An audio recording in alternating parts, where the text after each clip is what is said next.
आता when it comes to investors तर normally काय आता म्हणजे everyone comes here to buy low and sell हाय.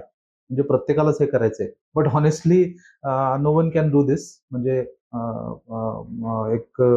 एक वन ऑफ माय फेवरेट हे आहे त्याच्यामध्ये एक पोस्टर की only 2% in the world no की who who can buy at the low and sell at the high. So one is God and other is the लायर.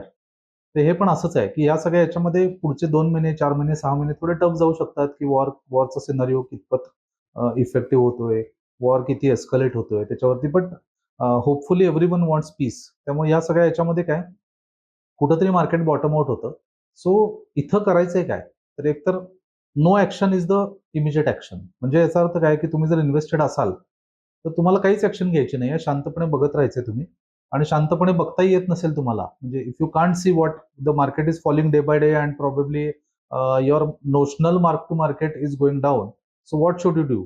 You should disable the apps. You should stop looking at the TV. You should stop looking at the markets because you're an investor. आणि when you are an investor, तुम्ही जर 10 वर्ष मार्केटमध्ये invest करताय, मागच्या डिकेडमध्ये तुम्ही invest करताय, तर hadn't these things happened in the past? Yes, अशा गोष्टी बऱ्याच झाल्यात. Investment in securities market are subject to market risks. Read all the related documents carefully before investing.